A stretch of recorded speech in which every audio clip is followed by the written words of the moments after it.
Hello students, welcome to Punarnaba study. Punarnaba স্টাডির আরেকটি ভিডিওতে তোমাদের স্বাগত জানাই। তো আজকে একটা হিস্ট্রির একটা ক্লাস নিয়ে চলে এসেছি। ছবি দেখে নিশ্চয়ই বুঝতে পারছো আজকে আমরা বুদ্ধিজমের ওপরে একটি ক্লাস করব এবং আমি চেষ্টা করেছি বুদ্ধিজমের যে কোয়েশ্চেনগুলো যেগুলো সাধারণত তোমাদের পরীক্ষায় বিশেষভাবে এসে থাকে সেই সমস্ত প্রশ্নগুলোকেই বেশিভাবে আলোচনা করার এবং এই ভিডিওটা যদি ঠিকঠাক করে দেখো টু দ্য পয়েন্ট আমি আনসার করেছি, to the point line by line পুরো বুদ্ধিজমের যা যা কোয়েশ্চেন আসে সাধারণত সেই কোয়েশ্চেনগুলোর উপরে আলোকপাত করা হয়েছে। তো এই ভিডিওটা যদি ঠিকঠাক করে দেখো সব পরীক্ষার জন্য কিন্তু তোমরা তৈরি হয়ে যাবে। তো ভিডিওটি প্রথম থেকে শেষ পর্যন্ত মন দিয়ে দেখো এবং যা যা দরকার আমি পুরো নোটটাই শেয়ার করছি, তোমরা ভিডিও পজ করে করে খাতায় লিখে নিতে পারো। ভিডিওটি ইংলিশে আছে কিন্তু আমি পড়াতে পড়াতে বাংলাতেও পুরোটা বলে দেব। আমি বুঝতে পারছি না, হয়তো ভিডিওটা দুটো পার্টেও আসতে পারে। তো যদি দুটো পার্টে আসে দুটো পার্টে ভিডিওটাই দেখো, তাহলে কিন্তু বুদ্ধিজমের উপরে আর কোনো তোমাদের ডাউট থাকবে বলে আমার মনে হয় না। তো চলো আজকে ক্লাস আমরা স্টার্ট করি।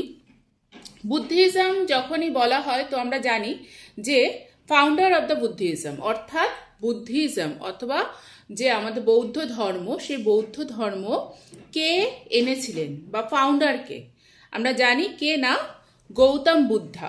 গৌতম বুদ্ধা ছিলেন বুদ্ধিজমের ফাউন্ডার। তো এই প্রশ্নটাও কিন্তু এসে থাকে।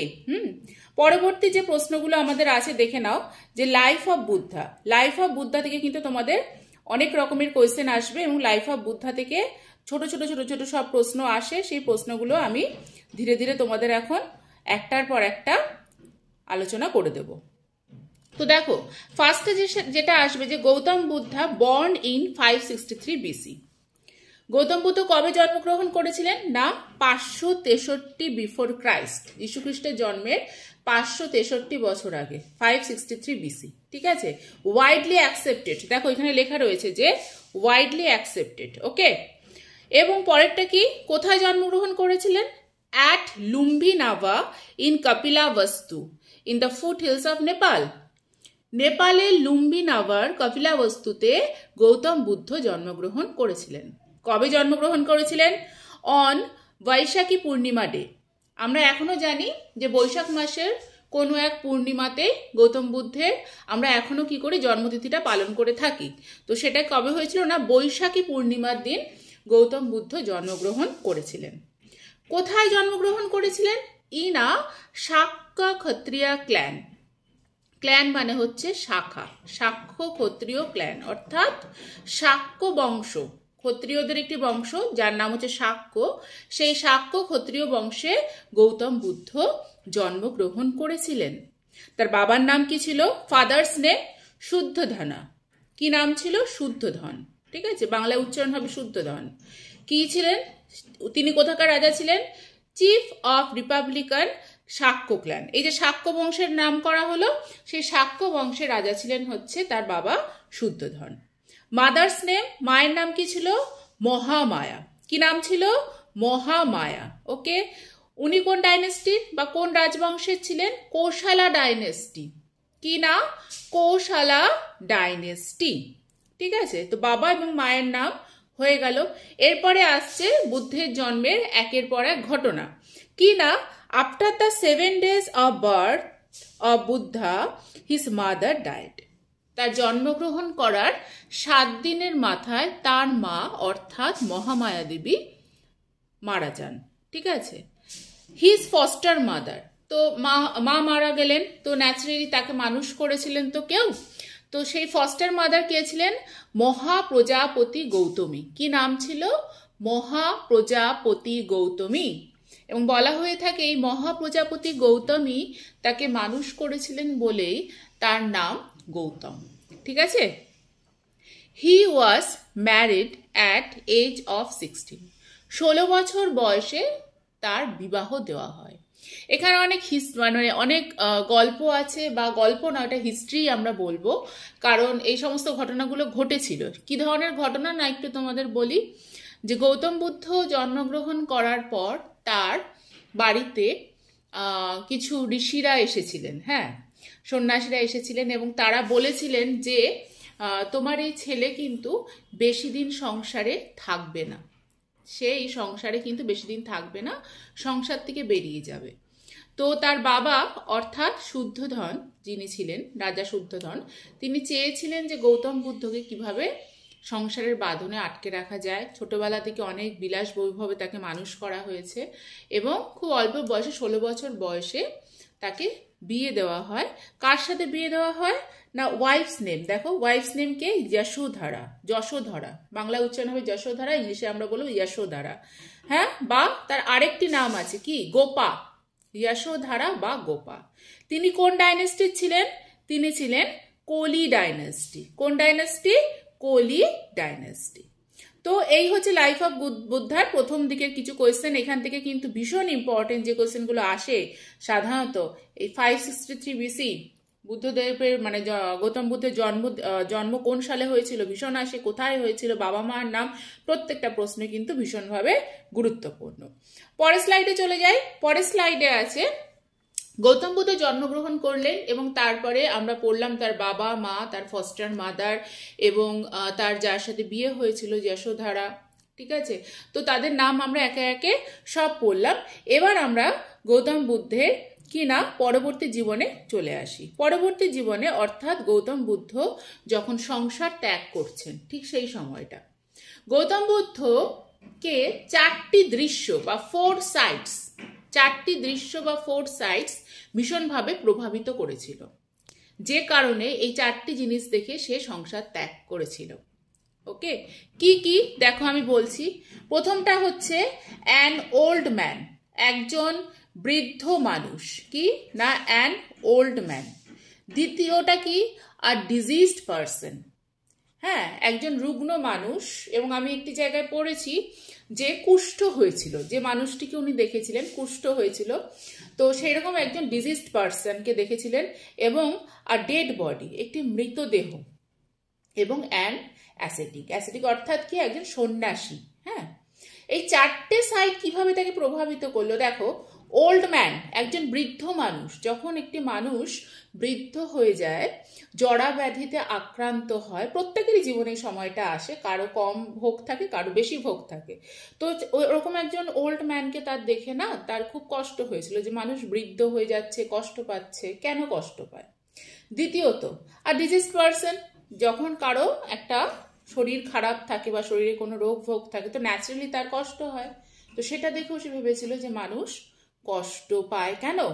3 নম্বর আর ডেড বডি, একটি মৃতদেহ তো যাচ্ছে, তারপর সাথে সাথে কি যাচ্ছে না তার আত্মীয় স্বজন সবাই কি করছে না কাঁদতে কাঁদতে তার সাথে কষ্ট পেতে পেতে যাচ্ছে।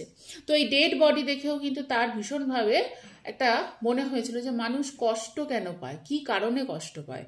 এবং 4 নম্বর কি না অ্যান অ্যাসেটিক, অর্থাৎ একজন সন্ন্যাসী যে সংসার ত্যাগ করে একা সাধনাতে ব্রত। তো এই যে 4টে সাইড দেখে ওর একটা মনের ভেতরে একটা মনের ভেতরে একটা কি হয়েছিল না একটা প্রশ্ন জেগেছিল যে মানুষ কষ্ট পায় কেন, ঠিক আছে। তো এই খোঁজটা উনি অনেকের কাছে জিজ্ঞাসা করলো মানুষ কেন কষ্ট পায়, মানুষ কেন, তো সঠিক উত্তর কিন্তু ওনাকে কেউই দিতে পারেনি। এই খোঁজই কিন্তু কি করলো না ওনাকে সংসার থেকে বেরিয়ে আসতে বাধ্য করলো, যে আমি এটা জানতে চাই যে মানুষ কেন কষ্ট পায়, ঠিক আছে। এবং এই খোঁজেই তিনি এই যে এখানে পরবর্তী লাইনে দেখো, অ্যাট দ্য এজ অফ 29 বছর বয়সে হি রিনাউন্সড হাউস, সে তার গৃহত্যাগ করলো, রিনাউন্সড হাউস। এবং এই ঘটনাটিকে কিন্তু বৌদ্ধ ধর্মে একটি নাম দেওয়া হয়েছে, তোমাদের কাছে ভীষণ গুরুত্বপূর্ণ, এটা পড়তে হবে, মহাভিনিষ্ক্রমণা, খাতায় লিখে নেবে, মহাভিনিষ্ক্রমণা। এই ঘটনাটাকে বলা হয় অর্থাৎ বুদ্ধের গৃহত্যাগ, এই গৃহত্যাগটাকে বলা হয় মহাভিনিষ্ক্রমণা। হিজ হর্স নেম ওয়াজ, এখানে হর্স কথাটা 2 বার এসেছে, যাই হোক printing mistake. His horse name was Kanthaka, প্রশ্নতে দেয়, হ্যাঁ তার ঘোড়ার কি নাম ছিল, যে ঘোড়াতে করে উনি সেই মুহূর্তে গৃহত্যাগ করেছিলেন, কন্থকা। কি নাম? কন্থকা, বা বাংলায় কখনো কখনো লিখবে কণ্টক, ঠিক আছে। হিজ চ্যারিওটার নেম ওয়াজ, তো চ্যারিওটার মানে কি, ঘোড়ার গাড়িতে করে তো গৃহত্যাগ করেছিলেন, তো ঘোড়াটার নাম নয় কান্থাকা, এবার এই ঘোড়ার গাড়িটা তো কেউ একজন চালাচ্ছিলেন, চ্যারিওটার, তার নাম কি ছিল না চন্না। কি নাম ছিল? চন্না। পিরিয়ড অফ অ্যাসেটিজম অর্থাৎ 6 ইয়ার্স, অর্থাৎ সে কি করেছিল না, এই যে যে তার যে একটা খোঁজ যে মানুষ কেন কষ্ট পায়, এই জন্য তাকে তো নানা রকম সাধনা করতে হয়েছিল, ঠিক আছে। এই যে সাধনা বা এই যে সন্ন্যাস জীবন বা এই যে ভ্রাম্যমান জীবন, এইটা এই উত্তরটা খোঁজার জন্য যে তাকে ঘুরতে হয়েছিল, সেটা কতদিন ধরে না 6 বছর। 6 বছর। এবার ফার্স্ট টিচার, এই ফার্স্ট টিচার কে ছিলেন? আলারা কামা। তিনি ওনাকে কি শিখিয়েছিলেন গৌতম বুদ্ধকে না technique of meditation. Gautam Buddha যখন এই খোঁজ করছেন যে মানুষ কেন দুঃখ পায়, মানুষ কেন কষ্ট পায়, সেই খোঁজের জন্য তাকে বিভিন্ন রকম সাধনার মধ্যে দিয়ে যেতে হয়েছে এবং তখন তাকে মেডিটেশনও মধ্যে যেতে হয়েছে, মেডিটেশন করতে হয়েছে, গভীর ধ্যানে মগ্ন হতে হয়েছে। তো মেডিটেশন কিন্তু এরকম নয় যে বসলাম আর হয়ে গেল, তার জন্যও কিন্তু একজন টিচার দরকার পড়ে। তো তার ফার্স্ট টিচার কে ছিলেন? খুব ভালো করে নামটা মনে রাখবে, আলারা কামা। উনি সাংখ্য ফিলোজফার ছিলেন। কি ছিলেন না সাংখ্য ফিলোজফার। এই যে আমি গল্পের আকারে বলছি বটে, তোমাদের কিন্তু এই যে বিভিন্ন যে আমি ইনফরমেশনগুলো এখানে লেখা রয়েছে, এইগুলোই কিন্তু প্রশ্নতে আসবে, ঠিক আছে।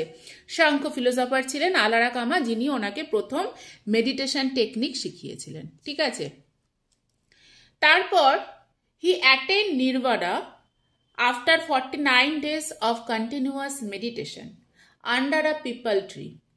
হি অ্যাটেন্ড নির্বাণা। নির্বাণা কাকে বলা হয়, এই জিনিসটা নিয়ে আমি পরবর্তী সময় আরো সুন্দরভাবে বলবো। যে গৌতম বুদ্ধের যে খোঁজটা ছিল যে মানুষ কেন কষ্ট পায় বা মানুষ কেন দুঃখ পায়, তার জন্য তিনি কি করলেন না নানা রকম সাধনার মধ্যে দিয়ে গেলেন এবং কি করলেন, মেডিটেশন শিখলেন আলারা কামার কাছে এবং তিনি গভীর ধ্যানে মগ্ন হলেন। যাই হোক, এইগুলো করার পরে তিনি হয়তো না অবশ্যই তিনি উত্তরটা পেয়েছিলেন যে মানুষ কেন কষ্ট পায়। তো এই যে উনি যে ওনার প্রশ্নের যে উত্তরটা পেলেন, যে খোঁজটা পেলেন, এইটাকে বলা হয় যে উনি কি হলেন না নির্বাণা, অ্যাটেইনড নির্বাণা, ঠিক আছে, এনলাইটেন্ড হলেন। ওকে, তো এই যে ঘটনাটাকে বলা হয় attained nirvana after 49 days of continuous meditation. 49 দিন ধরে উনি কঠোর ধ্যানে মগ্ন ছিলেন, ঠিক আছে। আন্ডার আ পিপল ট্রি, এগুলো খুব ভালো করে পড়বে। আন্ডার আ পিপল ট্রি, যেটাকে বলা হয় বোধি ট্রি, যেটাকে আমরা বোধি ট্রিও বলে থাকি অথবা বোধি বৃক্ষ। কোথায়? অ্যাট উরুভেল্লা, যেটাকে বর্তমানে বলা হয় বোধ গয়া। অ্যাট উরুভেল্লা, বর্তমানে বলা হয় বোধ Gaya, on the bank of river Niranjana. ভীষণ দরকারি। On the bank of river Niranjana, অর্থাৎ নিরঞ্জনা নদীর তীরে বসে তিনি কঠোর সাধনা করেছিলেন, ধ্যানে মগ্ন ছিলেন এবং সেখানেই তিনি নির্বাণা অ্যাটেন্ড করেন অথবা এনলাইটেন্ড হয়। এই নিরঞ্জনা নদীর বর্তমান নাম হচ্ছে ফল্গু নদী। কি বলা হয় এটাকে? ফল্গু নদী, ঠিক আছে। নাও হি ওয়াজ ফুললি এনলাইটেন্ড।